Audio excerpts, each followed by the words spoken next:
Please like, comment and subscribe for more terrifying stories. New Hampshire may look peaceful from the outside. Quiet mountains, old colonial towns, covered bridges, and forests that seem untouched by time. But beneath that postcard surface, the granite state has a darker side. From haunted hotels hidden in the White Mountains to cursed cemeteries, abandoned asylums, ghostly islands, and legends born from murder, betrayal, and madness.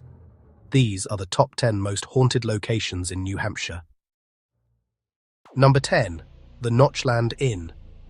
Deep in Crawford Notch sits the Notchland Inn, a quiet mountain retreat surrounded by wilderness. But this area is tied to one of New Hampshire's most tragic legends, the story of Nancy Barton. According to local law, Nancy was a young woman abandoned by the man she loved. After he left with her savings, she followed him into the frozen wilderness, desperate to catch him. She never made it out. Her body was later found near the brook that now bears her name, Nancy Brook. Guests and locals claim her spirit still lingers in the region, especially during the cold months. Some say they've felt sudden chills, heard distant cries, or sensed a lonely presence moving through the trees. In Crawford Notch, the mountains don't just echo with wind, they echo with grief. Number 9. Portsmouth Harbour Lighthouse has watched over New Hampshire's coast for centuries. Built near Fort Constitution, this lighthouse stands on land layered with military history, shipwreck stories, and generations of keepers who lived in isolation beside the sea. And where there are lonely lighthouses, ghost stories usually follow. Visitors and investigators have reported strange footsteps, unexplained voices, and the feeling of being watched inside the tower. Some believe the hauntings are connected to former lighthouse keepers who never truly left their post. Others think the nearby fort, with its Revolutionary War history, may be the source of the activity. Whatever the cause, the lighthouse has earned a reputation as one of the most haunted coastal sites in New Hampshire, because some guardians keep watch long after death. Number 8. Gilson Road Cemetery looks like many old New England burial grounds, small, quiet, and weathered by time. But its reputation is anything but ordinary. Located in Nashua, this cemetery is known for reports of shadow figures, glowing lights, strange noises, and an overwhelming feeling of dread after dark. Some visitors claim their cameras malfunction. Others say they've heard voices when no one else was around. There are stories of people feeling touched, followed, or suddenly overcome with panic. The cemetery dates back generations, with old family plots and worn gravestones marking lives that have long faded from memory. But according to local legend, not everything buried there stayed still. Gilson Road Cemetery has become one of southern New Hampshire's most infamous paranormal hotspots, a place where curiosity often turns into fear very quickly. Number 7. The Country Tavern in Nashua is known for food, history, and one very persistent ghost. The building is often linked to the legend of Elizabeth Ford, sometimes called Lizzie. According to the story, Elizabeth lived there in the 1700s and died tragically after a fire. Some versions of the legend say she was killed by her husband, while others say the full truth was buried with time. But her presence, people claim, never left. Staff and visitors have reported objects moving on their own, doors opening and closing, strange footsteps, and the feeling of a woman nearby when no one is there. Some say Elizabeth is most active around the upper floors and private rooms. Others describe her as protective, restless, or simply unwilling to leave the place where her life ended. At the Country Tavern, the past doesn't feel distant. It feels like it's still sitting at the table. Number 6. Vale End Cemetery, Wilton. Vale End Cemetery in Wilton is home to one of New Hampshire's most famous ghost legends, the Blue Lady. For decades, locals have told stories of a mysterious woman in blue seen drifting between the graves. Some describe her as a glowing figure. Others say she appears as a blue mist, vanishing when approached. The legend is often connected to a woman named Mary Ritter, though different versions of the story have circulated over time. What makes Vale End Cemetery so unsettling is how consistent the reports are. People claim to see strange lights, hear whispers, and feel sudden temperature drops near certain graves. The Blue Lady is not usually described as violent, but she is unforgettable. And in a state filled with old cemeteries, Vale End stands apart as one of the most chilling. Because when the blue lady appears, she doesn't chase you. She simply lets you know she's there. Number 5. The Ocean-born Mary House. Henniker. Few New Hampshire legends are as famous as Ocean-born Mary. Mary Wilson was said to have been born aboard a ship crossing the Atlantic in the 1700s. According to the legend, pirates attacked the vessel shortly after her birth.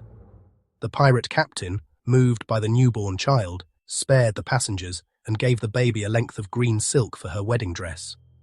Years later, Mary became connected to a house in Henniker, and the legend only grew darker from there.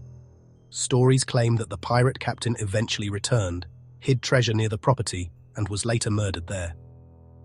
Mary's ghost, dressed in green, is said to haunt the house, guarding secrets that were never found. Historians have debated parts of the story, and the legend has changed over generations.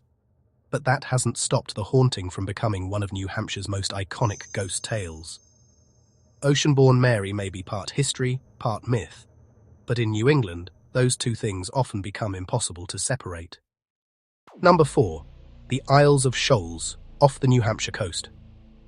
Several miles off the coast of New Hampshire sit the Isles of Shoals, a cluster of rocky islands surrounded by rough Atlantic waters. They are beautiful, isolated, and deeply haunted by one of the region's most brutal crimes. In 1873, on Smutty Nose Island, 2 women were murdered in a savage attack that shocked New England. A third woman, Maren Hontvet, escaped by hiding among the rocks through the freezing night. The man accused of the killings, Louis Wagner, was later captured, convicted, and executed. But the horror never fully left the island. Visitors have reported eerie feelings near the murder site, strange apparitions, and the sense that something watches from the dark shoreline. The Isles of Shoals already feel removed from the modern world. Add in a true murder story, centuries of shipwrecks, and miles of black ocean, and you get one of the most unsettling haunted locations in New Hampshire. Some places feel haunted because of legend. Smutty Nose feels haunted because of what really happened there. Number 3.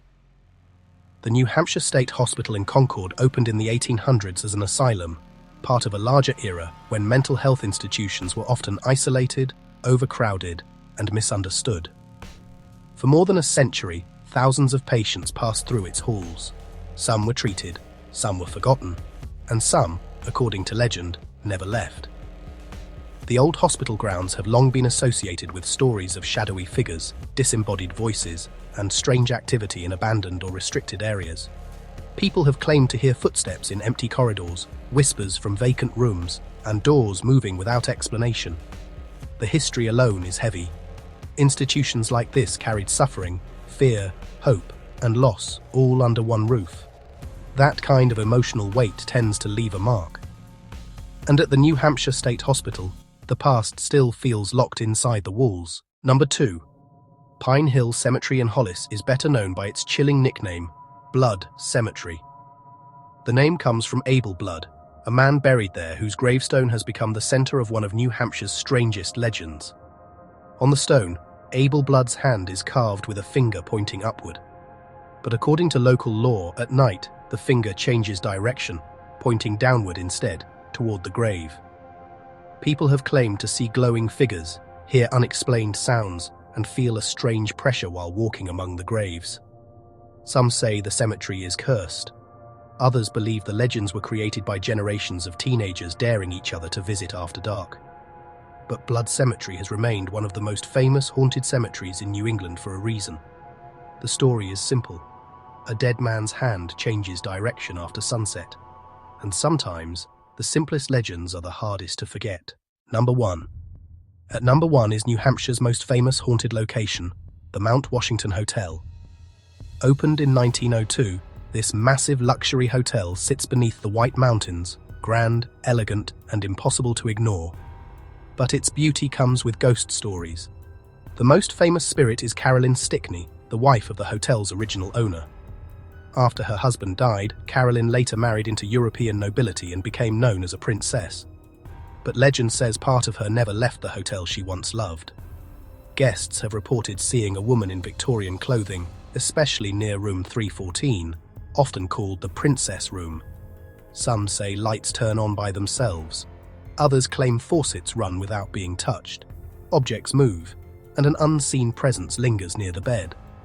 The hotel's long corridors, old ballroom and grand staircases only add to the feeling that time has folded in on itself. The Mount Washington Hotel is not just haunted because people have seen things there. It's haunted because it feels like the past is still alive. And in the White Mountains, surrounded by silence, snow, and shadow, the ghost of a princess may still be waiting in her room. New Hampshire is a place where history doesn't fade quietly. It lingers in cemetery mist, empty hospital halls, island winds, mountain passes, and old hotels that still remember every guest who never checked out. From the Blue Lady of Wilton to the tragedy of Smutty Nose Island, from Blood Cemetery to the haunted halls of the Mount Washington Hotel, these stories prove that the Granite State has a darkness all its own. So the next time you pass through New Hampshire, don't just look at the mountains, the lakes, and the old colonial streets. Look closer. Because in New Hampshire, some legends are buried, and some are still walking.